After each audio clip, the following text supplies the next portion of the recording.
할렐루야. 하나님께서 우리 교회를 참 사랑하시고, 그래서 이 사랑의 증거로 또 오늘 귀한 목사님을 우리에게 보내주셨습니다.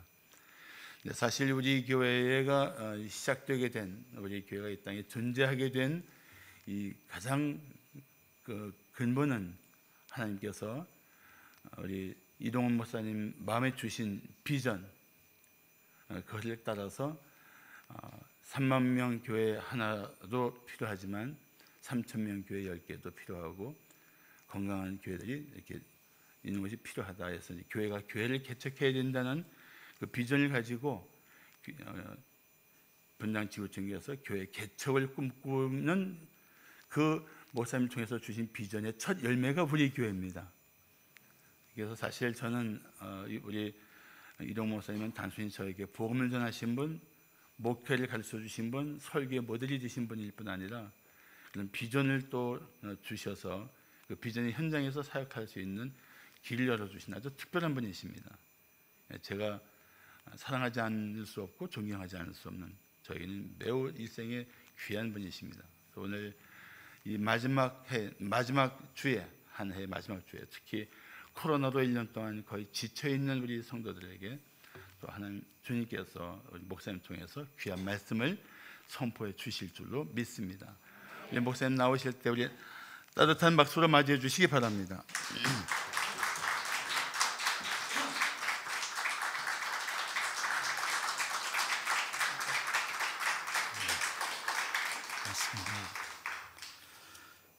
마지막 주는 맞는데 마지막 해라고 그래갖고 그동안 2단이 또 하나 나왔구나 생각을 했습니다.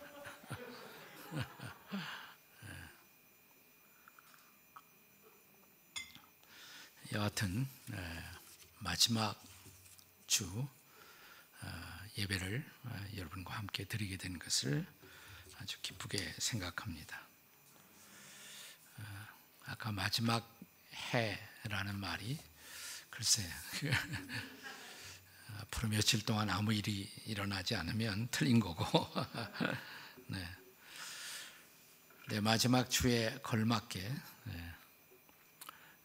제가 오늘 말씀의 제목을 종말론적 뉴 노멀의 일상, 복잡한 제목이죠. 네, 종말론적 뉴 노멀의 일상이라는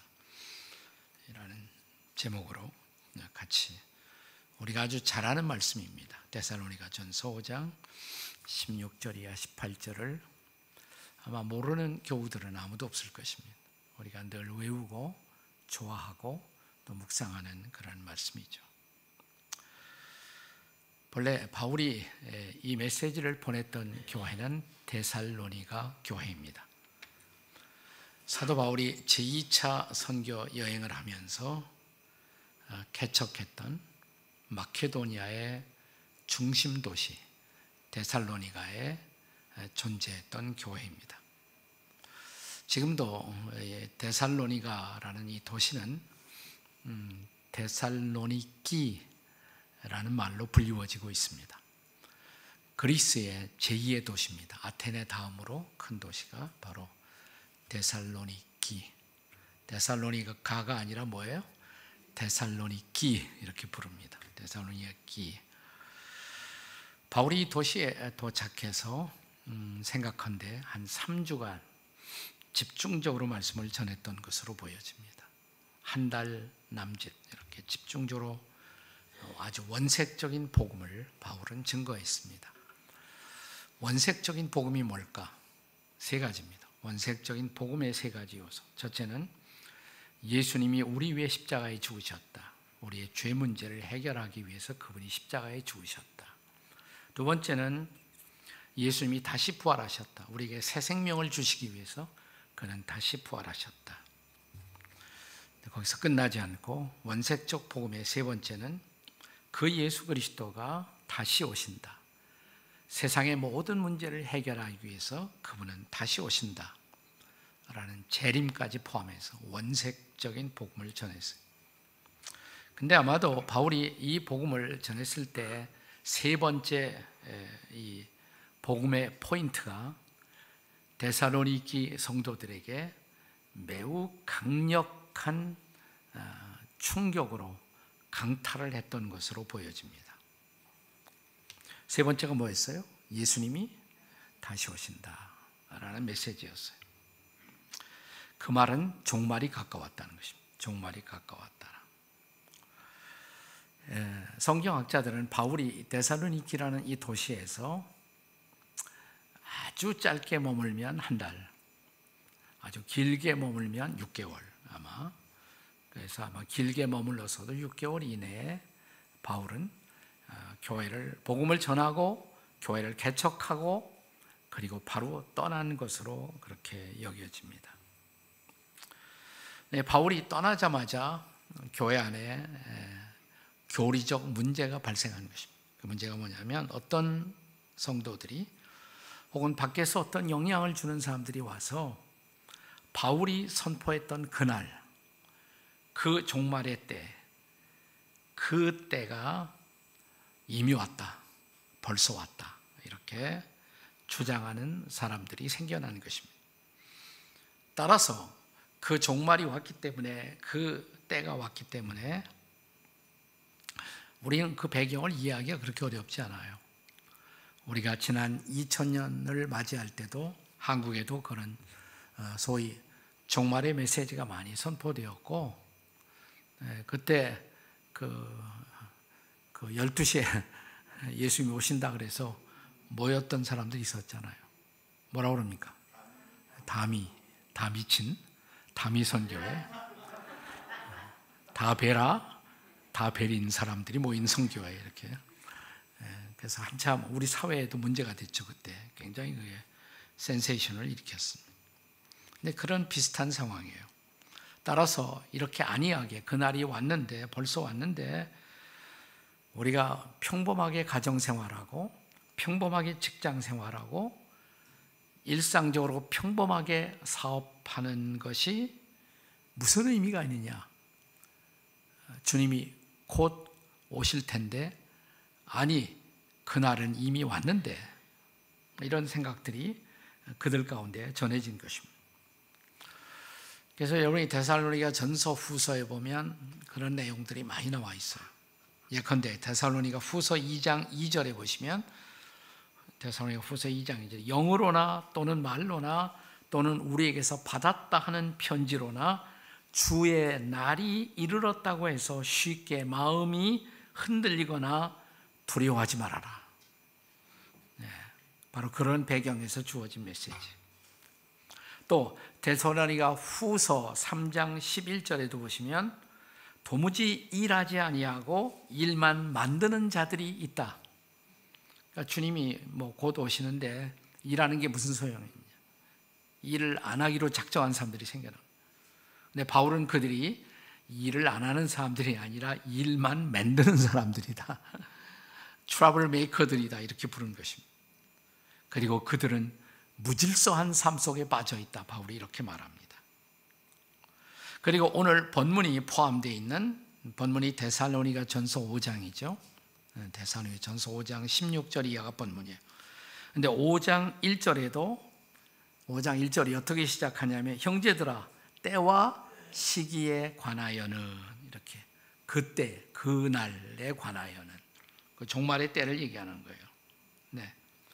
그러니까 종말의 때 어떤 삶을 살아야 할 것이냐를 오해하고 있는 사람들에게 종말론적 일상을 가르치기 위해서 편지를 쓴 것입니다. 그게 바로 데살로니가 전서예요. 후서. 아마도 고린도에 가서 데살로니가에서 복음 전하고 그 다음에 이제 고린도로 가요. 근데 고린도에 가서 데살로니가에 전해오는 소식이, 데살로니가에서 복음을 받아들이고 교회가 시작되었는데 주님의 날이 왔다고 그래서 일도 안 하고 가정도 팽겨치고 살아가는 사람들이 많이 생겼다는 말을 듣고 그것을 교정하기 위해서 쓴 편지가 바로 데살로니가 전서와 후서라는 것입니다. 다시 말하면 바울이 편지를 쓴 중요한 의도는 이것입니다. 비록 내일이 종말의 날이라고 할지라도 종말이 안 온다는 얘기가 아니에요. 언젠가는 와요. 그러나 종말의 날이 올지라도 뭘 해야 된다? 사과나무를 심어야 한다 그랬잖아요. 어떤 철학자가 내일 세계의 종말이 올지라도 나는 오늘 한 그루에 사과나무를 심겠다 그랬는데, 자, 내일 종말의 날이 올지라도 오늘 우리는 일상을 어떻게 살아야 할 것인가? 이게 바로 본문의 배경이에요. 중요한 배경이에요. 자, 우리가 금년 내내 우리는 코로나와 더불어 싸우는 그런 한 해를 살았습니다. 코로나 시대에서 우리에게 전해온 세 가지 메시지가 있었어요. 코로나 시대에서 우리를 지키기 위해서는 세 가지를 해야 된다. 세 가지가 뭐예요? 마스크 써라. 처음에 마스크 써라. 네. 그래서 금년도 크리스마스 인사가 바뀐 거 아세요? 메리 크리스마스가 아니에요. 메리 크리스마스크. 마스크 쓰고 크리스마스를 맞이했으니까. 네? 옆에 사람 살짝 쳐다보시고 메리 크리스마스 크 한번 해보세요. 메리 크리스마스 크. 네. 네. 그래서 마스크 쓰고 첫째. 두 번째 뭐예요? 손 잘 씻고. 마스크 써라, 손 잘 씻어라. 세 번째, 거리를 두어라. 이게 세 가지 메시지. 코로나 시대에 우리를 지키기 위한, 그러니까 육체적으로 지키기 위한 거예요. 그런데 오늘 본문은 종말에 가까운 때에 우리를 지켜내기 위한 일상. 그래서 이 코로나와 함께 시작된 나날을 우리는 그냥 일상이 아니라 노멀한, 정상적인 일상이 아니라 뉴 노멀한 일상이다 그랬어요. 뉴 노멀, 새로운 일상. 그러면 종말론적 새로운 일상에 우리를 지켜내기 위해서 할 일 세 가지. 오늘 본문에 세 가지가 나와 있잖아요. 첫째 뭐예요? 항상 기뻐하라. 두 번째, 쉬지 말고 기도하라. 세 번째, 범사에 감사하라. 그 세 가지예요. 네. 그게 영적으로 우리 시대에 우리를 지켜내기 위한 영적인 방역, 영적인 방역의 세 가지 방침. 네. 세 가지 방침. 첫째가 뭡니까? 항상 기뻐하라. 옆에 사람 살짝 쳐다보시고 항상 기뻐합시다. 이렇게 항상 기뻐합시다. 첫째가 항상 기뻐하는 삶. 네, 기뻐하는 삶. 우리가 좋은 일 생기면 누구나 기뻐하죠. 기뻐한다는 거에 별로 문제가 없어요. 근데 문제는 뭐냐면 항상이 문제야. 항상 기뻐하라. 어떻게 항상 기뻐할 수 있어요? 코로나가 왔는데 어떻게 기뻐할 수 있어요? 가정이 흔들리는데 어떻게 기뻐할 수 있어요? 사업이 흔들리는데 어떻게 기뻐할 수 있어요? 교회에 사람들이 못 오는데 어떻게 기뻐할 수 있어요? 내 성경은 여전히 항상 기뻐하라 이렇게 말합니다. 항상 기뻐하라. 세상 사람들에게 일생을 살아갈 때 어떻게 사는 것이 제일 잘 사는 것일까요? 물어보면 아마 10사람의 9명은 행복하게 사는 것입니다 라고 대답할 것입니다. 그런데 행복이라는 말은 좋은 말이에요. 좋은 말이지만 기독교적 가치 혹은 성경적 가치가 담겨 있는 말은 아닙니다, 사실은. 왜냐하면 행복이라는 말을 영어로는 happiness라고 말합니다. happiness. 근데 happiness라는 말은 happen이라는 동사에서 나와요. happen, happiness. happen to be. happen 하면 그냥 뭔가가 우연히 일어난다 이 말이에요. 그러니까 우연히 뭔가가 일어나서 나에게 찾아온 이익, 그러니까 우연히 찾아 들어온 횡재, 그걸 사람들이 행복이라고 생각해요. 그리고 그런 행복을 기다리고 있고 그런 행복을 추구하고, 근데 그것은 그리스도인들이 추구할 가치로 성경이 가르친 적이 한 번도 없어요.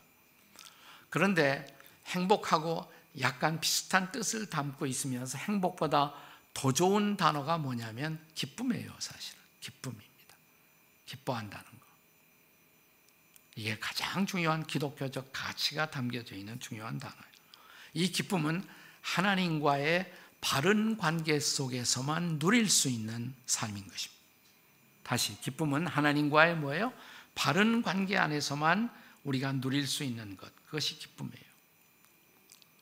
우리가 진정한 기쁨, 최초로 느낀 기쁨다운 기쁨, 우리가 일생을 살면서 예수님 만났을 때, 그분을 인격적으로 나의 구주와 주님으로 마음속에 영접했을 때 우리 마음속에 찾아온 기쁨이 뭐냐면 구원의 기쁨입니다. 구원의 기쁨. 그분이 내 죄를 용서하셨어요. 나를 구원하셨어요. 나를 하나님의 자녀 백성 삼아주셨어요. 이 기쁨, 한 번도 경험하지 못했던 기쁨, 이 놀라운 기쁨, 이 기쁨이 뭐예요? 구원의 기쁨이에요. 구원의 기쁨인 것입니다. 근데 그리스도인들이 죄를 범하면, 그리스도인으로서 하나님 백성으로서 죄를 범하면 뭐예요? 그 하나님과 나 사이에 관계가 흔들려요. 관계가 흔들리면 기쁨이 흔들려요. 기쁨이 흔들리는 거예요. 구원의 기쁨이. 내가 전에 한 번도 경험하지 못했던 그 놀라운 기쁨, 주님이 나를 용서하셨대, 나를 받아주시고 나를 그의 자녀 삼아주시고, 그때 경험했던 구원의 기쁨이 흔들려요. 구약에 다윗이 범죄했을 때 그 기쁨이 흔들리는 것을 경험합니다. 그리고 기도를 합니다. 다윗이 무슨 기도를 했냐면 시편 51편 12절에 보면 주의 구원의 즐거움을 내게서 회복시켜 주옵시고. 내게서 뭘 회복시켜 주세요? 구원의 즐거움, 구원의 기쁨이란 말이에요. 영어로는 joy of salvation, 구원의 기쁨, 구원의 기쁨을 회복시켜. 그러니까 예수 믿었다고 구원이 없어지는 것은 아니에요. 그런데 구원의 기쁨이 흔들려. 구원은 있어요. 내가 한 번 예수 믿으면, 하나님의 자녀가 되면, 한 번 하나님의 자녀가 되면 안 자녀 되는 법이 없어요. 한 번 자녀가 되면 영원히 자녀예요. 그런데 죄를 범하면 하나님의 불효자가 돼. 불효자식이 돼. 하나님과의 관계가 흔들려요. 그게 뭐냐? 기쁨이 흔들려요. 내가 전에 누리고 있었던 그 기쁨이 요즘 없어. 내 안에 없어요. 네. 자, 그래서 바울 사도는, 근데 우리가 이 하나님과의 바른 관계를 유지하고 있으면 어떤 상황 속에서도 기뻐할 수 있다 믿으십니까? 바울이 감옥에 가죠. 전도하다가 붙잡혀서 로마의 감옥에 갑니다. 근데 감옥 안에서 편지를 씁니다. 빌립보 교인들에게. 빌립보서의 가장 중요한 메시지, 주 안에서 기뻐하라, 항상 기뻐하라, 내가 다시 말하노니 기뻐하라. 감옥 안에 있는 사람이 감옥 바깥에 멀쩡하게 살고 있는 사람들에게, 여러분 기뻐하세요? 다시 말씀드립니다. 기뻐하십시오. 항상 기뻐하십시오. 네. 이건 하나님과의 바른 관계가 유지되고 있으면 어떤 상황 속에서도 기뻐할 수 있다 믿으십니까? 그러니까 어떤 상황 속에도 행복할 수 있는 거예요. 그죠? 행복보다 더 중요한 가치가 뭐라고 그랬어요? 기쁨이다 그랬어요. 기쁨. 요한복음 15장을 잘 아실 거예요. 요한복음 15장은 포도나무 비유의 장. 이 포도나무 비유의 장은 이렇게 시작합니다. 나는 포도나무요, 너희는 가지니. 예수님이 포도나무예요. 우리는 가지예요. 가지가 된 우리가 포도나무이신 주님께 붙어 있으면 가지가 열매를 맺어요. 어떤 열매일까? 그 열매 중에 중요한 열매, 요한복음 15장 11절에 보시면, 내가 이것을 너에게 이름은, 내가 이것을 너에게 지금 가르치고 있는 이유는 내 기쁨이 너희 안에 있어. 아멘. 내 기쁨이 너희 안에 있어 너희의 기쁨을 충만하게 하려 함이라. 아멘. 그러니까 그 기쁨이 뭐예요? 가지가 된 우리가 포도나무이신 주님께 붙어 있을 때 맺는 열매가 뭐예요? 기쁨이다 이 말이에요. 기쁨. 그러니까 정상적인 그리스도인은 주님께 붙어 있죠. 주님과 바른 관계 속에 살아갑니다. 그러면 살다 보면 코로나도 오고, 코로나가 지금 끝나려고 그러니까 또 변종 코로나 씨가 또 등장했어요. 근데 이게 지나가면 또 뭐 올 거예요. 몇 년 전에도 또 뭐 메르스가 다녀가고 그랬잖아요. 항상 있는 거예요. 언제 어떻게 이것만 지나가면 또 낙원이 찾아올 것 같지 아니에요. 바울이 편지를 쓰던 초대교회에도 전염병이 있었어요. 그 당시에도 전염병이 있었어요. 중세기 유럽에도 패스트가 유럽 전체를 휩쓰는 그런 시대가 있었어요. 복음이 우리나라에 맨 처음 선교사를 통해서 전파되었을 때 130년 전에 이 땅에 장질부사가 굉장했어요. 그 당시 장질부사의 공포는 오늘날의 코로나 이상의 것이었어요. 약이 없었으니까 그 당시에. 그때 제일 일선에서 방역을 도와줬던 분들이 이 땅에 오신 선교사님들이었어요. 고종 황제를 도와서 패스트 방역을 실시했던 것입니다. 네. 그것이 복음 전파에 많은 유익이 있었어요. 마치 바닷가에 출렁이면서 다가오는 밀물썰물하는 파도처럼 하나의 문제가 지나가면 또 다른 것이 다가오고 또 다른 문제가 다가오고, 이것이 인생이에요. 인생이에요. 그러나 어떤 문제가 다가와도 어떤 파도가 지나가도 그러나 그리스도인들은 여전히 기뻐할 수 있다. 믿으십니까? 왜? 기쁨의 근원 되신 그리스도에게 우리가 붙어 있기 때문에. 네. 그래서 갈릴리 바다의 풍랑 속에서도 그분은 잠잘 수가 있었어요. 그런 기쁨, 그런 평안이 저와 여러분이 누리는 이 코로나 시대 뉴 노멀의 일상이 될 수 있기를 주님의 이름으로 축복합니다. 두 번째, 첫째는 항상 기뻐하는 삶. 두 번째는 뭐예요? 쉬지 않고 기도하는 삶. 다 같이 쉬지 말고 기도합시다. 기도는 하죠. 기도 안 하는 그리스도인들이 어디 있겠어요? 하다못해 밥 먹을 때는 기도하지 않습니까? 비록 짤막한 30초도 안 되지만 그래도 밥 먹을 때는 우리가 기도하잖아. 밥 먹을 때는. 근데 문제는 어떻게 쉬지 않고 기도할 수가 있어요. 쉬지 않고. 아까 항상 기뻐하는 삶은 하나님과의 바른 관계예요. 그죠? 하나님과의 바른 관계를 맺으면 항상 기뻐할 수 있어요. 또 그러면 어떻게 쉬지 않고 기도할 수 있어요? 쉬지 않고. 저는 하나님과의 바른 관계 다음으로 중요한 그리스도인들의 신앙생활의 숙제가 뭐냐? 바른 관계 다음으로 중요한 것은 바른 교제예요. 관계를 맺은 대상과 교제를 해야 돼. 관계는 relationship이라고 영어로. 교제는 fellowship.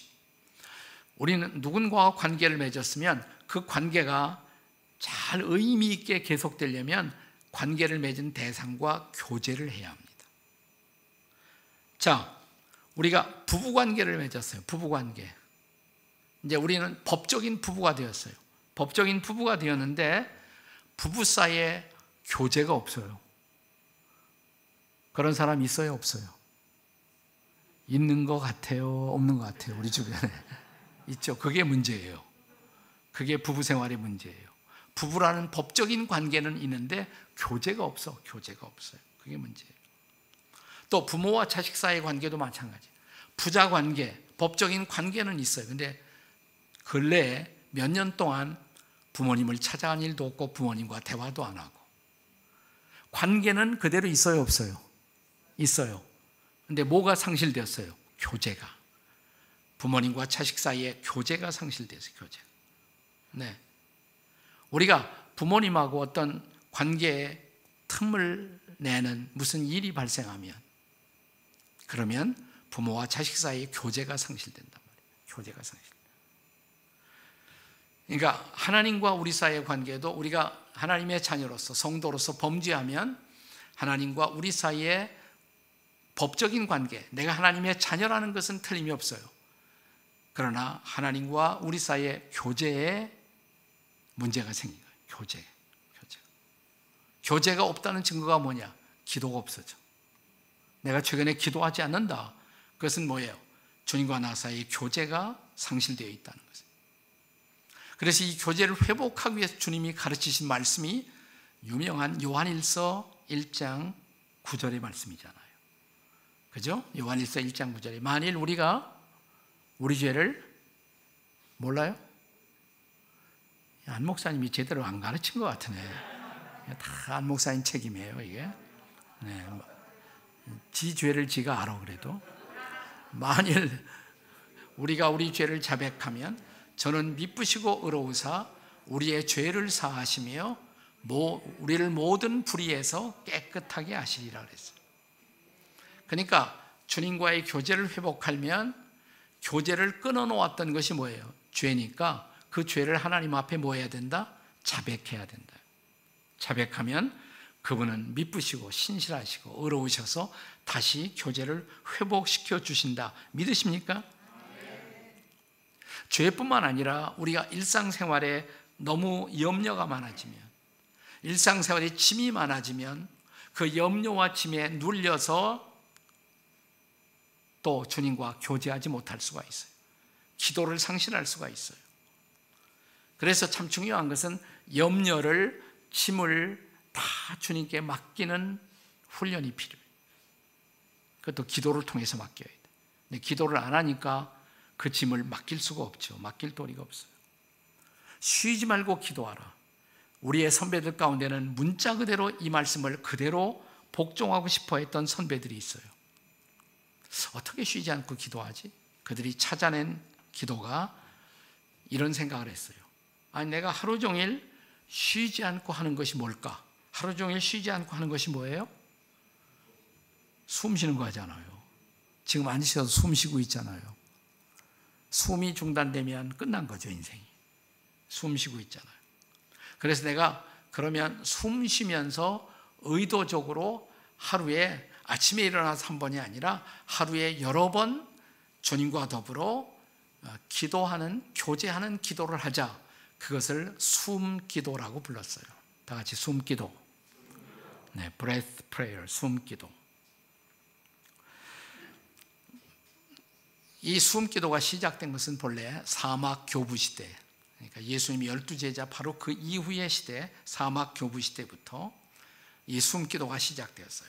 중요한 성도들의 기도로. 근데 오늘날 다 잃어버려서 사람들이 별로 안 합니다. 특별히 사막 교부 시대에 수도원이 시작돼요. 수도원.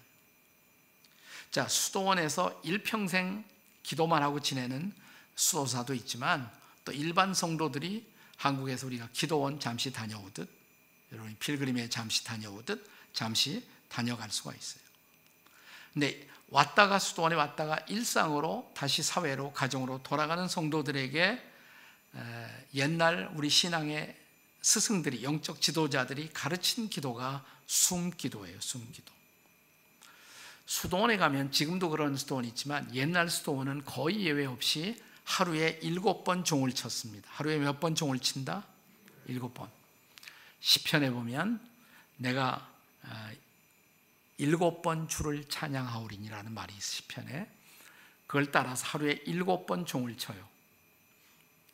하루를 나눠서 이렇게 한 3시간 간격으로 나눠서 7번 종을 치고, 종을 치면 수도원에 있는 사람들이 늘 기도만 하는 것이 아니에요. 먹고 살아야 되니까 수도원 주변에서 밭도 일구고 농사도 짓고 또 이렇게 일을 했단 말이죠. 근데 일하다가도 종만 땡치면 와서 기도해. 하루에 몇 번 기도한다? 7번. 네. 그러니까 와서 뭐 길게 하면 1시간도 할 수 있지만 대충 수도원의 전통에서는 이걸 성무일도라고 그러는데, 성무일도. 거룩한 의무다. 하루에 한 7번, 한 30분씩 와서 기도를 해요. 잠깐. 기도하고 또 나가서 일하면 늘 주님을 마음속에 기억하면서 일하게 되고, 또 와서 기도하고 일하게 되면 우리가 아침에 큐티를 아무리 잘했어도 내가 직장에 가서 일하다 어떤 친구가 나한테 한번 기분 나쁜 말을 던지면 다시 열이 오르잖아요. 우리가 열받잖아요. 네? 근데 하루에 한 7번쯤 하면 계속 아침에 큐티할 때 주님과 나 사이에 가졌던 그런 영적 분위기를 유지할 수 있겠죠. 그죠? 그래서 일상으로 돌아가는 사람들에게 뭘 가르치냐면 이렇게, 여기 수도원에 있을 때는 종치면 당신들이 와서 하루 7번씩 기도했지만 집에 가면, 직장에 가면 종치는 사람도 없지만 그 대신 하루에 7번 숨기도를 하세요. 숨기도. 들숨 날숨 하면 저를 따라 숨을 들이쉬어서 보세요. 멈추고 숨을 내쉬고. 그런데 숨을 내쉬면서 짤막한 기도 한번 하기. 긴 기도가 아니라 짤막한 기도. 자, 숨을 들이쉬고 다 같이 들숨 멈추고 숨을 내쉬고 짤막한 기도 하나. 주님, 지혜 주세요. 주님, 이럴 때 어떻게 하면 좋아요? 주님, 제가 힘들어요. 이 짤막한 기도. 이 짤막한 기도도 기도예요, 아니에요? 기도죠. 어떤 때는 짤막해도 더 진실하게 기도할 수가 있어요. 베드로가 갈릴리 풍랑 파도 속에 빠져들어갈 때 길게 기도했어요, 짧게 기도했어요?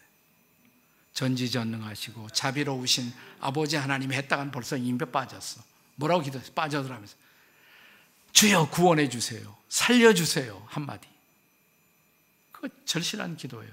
주님이 살려주셨잖아. 거기서 끄집어내 주셨잖아. 그러니까 짤막하게 해도 진실하게 기도할 수 있죠. 내가 운전하고 하는데 갑자기 누가 팍 끼어들었단 말이에요. 입에서 욕이 나와요, 안 나와요? 아니 솔직히 얘기해봐. 욕이 나오잖아요. 크리스찬이라도 욕이 나와. 막 쫓아가고 싶어. 항의도 하고 싶고. 그럴 때 뭐예요? 숨기도 한번 해요. 어찌하오리까 주여. 그냥 가라. 그럼 그냥 가시면 돼요. 네. 우리 인생의 모든 문제들이 그 숨기도 할 수 있는 여유 하나 갖지 못하기 때문에 온갖 문제가 생기는 거예요. 여러분이, 저는 이 기도를 벌써 한 15년째 하고 있는데, 저희 집에 여러분이 방문을 하신다면 이따금씩 이런 광경을 저희 집안에서 여러분이 목격할 수 있어요. 저와 제 아내가 동시에 숨을 들이쉬는 때가 있어요. 그러니까 부부 사이도 화났다가 이 여자를 어디 하오리까 용서해라. 그럼 그냥 지나가면 돼. 숨기도예요. 자, 그러니까 7번 종치는 게 아침에 1번 종치고, 그 다음에 이제 아침 식사하고 오전에 2번, 오후에 2번, 그리고 저녁 시간에 2번 이렇게 하거든요. 7번 종을 쳐요. 3시간 간격으로. 3시간 간격. 근데 우리도 그렇게 아침에 일어나서, 저는 오늘 아침에도 했어요. 눈 딱 뜨자마자 침대에서 그냥 오늘 하루 도와주세요. 오늘은 안영호 목사님 교회 갑니다. 말씀 잘 전하게 해주세요. 한번 하고. 그렇게 하면 돼요. 다 같이 들숨, 숨 들이쉬고, 또 날숨. 다 같이 쉬지 말고 기도합시다. 마지막 3번째는 뭐냐면, 마지막 3번째가 뭐예요? 범사에 감사하라. 다 같이 옆에 있는 사람들, 범사에 감사합시다. 그것도 감사하라. 이건 문제가 아니에요. 감사는. 문제는 범사가 문제지. 범사. 모든 일에 감사하라는 거예요. 어떻게? 싫은 일에도, 힘든 일에도, 고통스러운 일에도 감사하라는 거예요. 근데 이렇게 모든 일에 범사에 감사하려면 이거 없이는 안 돼. 이거 뭐냐면 우리의 삶에 대한 하나님의 주권을 믿는 사람들만이, 우리의 삶에 대한 하나님의 절대 주권. 로마서 8장 28절은 우리가 잘 아는 말씀인데, 우리가 알거니와 하나님을 사랑하는 자 곧 그 뜻대로 부르심을 입은 자들에게는 뭐라 그랬어요? 모든 것이 합력하여 선을 이룬다. 그 모든 것, 힘든 것도 고통스러운 것도 합력하여 선을 이룬다. 여러분, 구약의 요셉 같은 사람은 파란만장한 인생을 살았어요. 네. 근데 이 사람 불평을 안 해. 감옥에 가고 오해받아서 막 죽을 뻔하고, 그래도 불평이 없어. 그 삶의 비밀이 뭘까? 하나님의 주권에 대한 신앙이에요. 신뢰예요. 창세기 45장에 보면 자기를 구덩이에 던지고 죽이려고 시도했던 자기 형제들을 요셉이 국무총리가 되어서 만난단 말이죠. 자기 동생들에게, 형들에게, 형제들에게 복수할 수 있는 절호의 찬스. 복수해라. 요즘 그런 드라마도 있더라고. 보니까 복수해라. 나 안 봤어요. 난 제목만 봤어. 복수해라 이런 것도 있어. 네. 그런데 창세기 45장에서 자기가 양식 빌리러 애굽까지 왔다가 애굽의 총리가 고개를 들라 보니까 자기 동생이 총리로 앉아 있어요. 얼마나 겁이 났을까요? 형제들이. 그때 요셉이 하는 말, 창세기 45장 5절에 당신들이 나를 이곳에 팔았으므로 근심하지 마소서, 한탄하지 마소서. 하나님이 생명을 구원하시려고 나를 당신들보다 앞서 이곳으로 보내셨습니다. 하나님이 큰 구원으로 당신들의 생명을 보존하려고 이리로 보내셨습니다. 자기 인생의 모든 사건을 뭐예요? 하나님이 허용하신 일로 믿은 거예요. 하나님의 절대 주권을 믿었기 때문에 그는 불평할 필요도 없고 불만스러워할 필요도 없고 감사하면서 오히려 자기를 죽이려고 했던 형제들을 도와주었단 말이죠. 그러니까 우리가 범사에 감사하려면 뭐예요? 하나님의 주권을 믿어야 한다. 저는 최근에 이 레슨을 아주 마음 깊은 곳으로부터 다시 배웠습니다. 최근에 저희 둘째 아들이 세상을 떠났습니다. 미국에서 국제 변호사로 한참 활동을 하던 43살. 요즘 43살이면 일생의 절정이잖아요. 절정. 일생을 반도 못 산 거예요. 근데 지난 2월에 대장암 판정을 받고 대장암 말기였어요.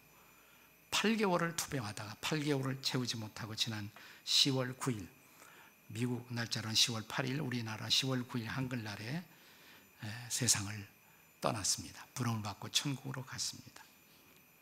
제가 장례식 하기 위해서 이제 미국을 저희 아내하고 같이 갔죠.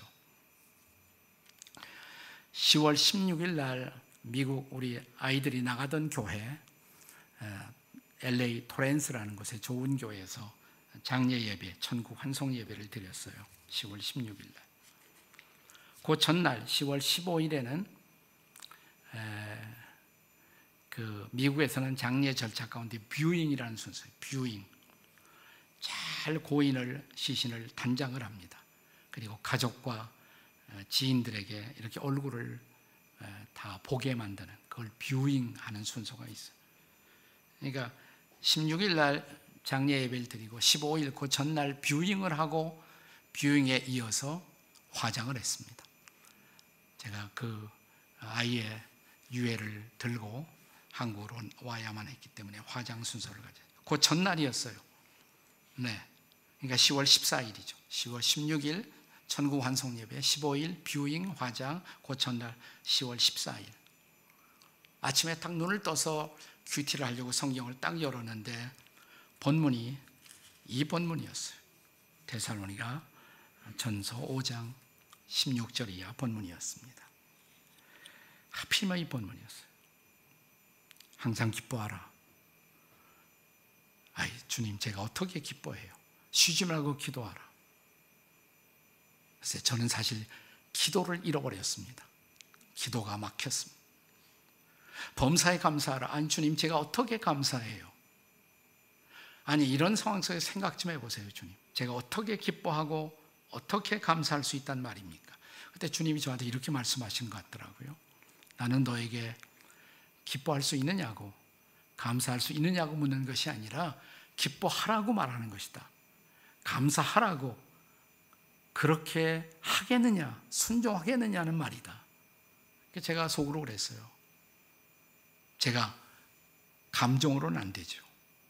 그러나 의지적으로는 해보겠습니다. 내일이면 이 자식을 화장해서 이 건강했던 아들, 운동을 좋아하고 인기가 많았어요. 주변의 친구들에게 파퓰러했어요. 네, 회사에서도 사랑받고 이런 펄펄 뛰던 이 아이를 태워서 한 줌의 채를 갖고 와야 하는데 제가 어떻게 감사할 수 있단 말입니까? 뭘 도대체 감사할 수 있단 말입니까? 아니, 감사하라는 거야. 그래서 생각해, 내가 뭘 감사하지? 근데 이상하게 감사의 제목이 떠오르더라. 그래서 볼펜을 들어서 옆에 있는 노트에다가 감사의 제목을 하나하나 써내려갔습니다. 10가지를. 그리고 그 다음 날 천국 환송 예배에서 제가 인사 시간에 10가지 감사를 고백했습니다. 그랬더니 그게 뭐 제가 의도한 것이 아닌데 어떻게 한국 전체에 알려져 갖고 많은 사람들이 그걸 보셨더라고요. 10가지 감사. 아들을 인한 10가지 감사. 첫째, 아들이 그 지독한 암의 통증에서 해방되어 감사합니다.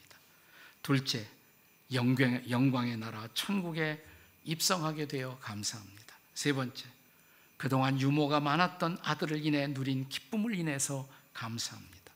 네 번째, 단 한 번의 불평도 없이 자랑만 하던 자기 아내, 며느리죠. 그리고 애교덩어리 손자를 남겨주어 감사합니다. 다섯째, 어려서 게임을 좋아하더니 게임 중독되지 않고 게임 회사, 이에라는 회사의 스포츠 회사의 변호사가 되어 감사합니다. 여섯 번째, 아들 잃은 고통을 인해 아들을 내어주신 하늘 아버지의 고통을 알게 하셔서 감사합니다. 일곱 번째, 아들의 암 투병을 통해서 수많은 암 환자들의 고통과 연대하게 되어 감사합니다. 여덟 번째, 자식을 먼저 떠나보낸 수많은 부모들의 고통과 연대하게 되어 감사합니다. 아홉 번째, 아들의 치유를 위해 기도한 수많은 중보 기도자들과 한 지체가 되어 감사합니다. 열 번째, 아들이 간 그 천국을 더 가까이 소망하게 되어 감사합니다.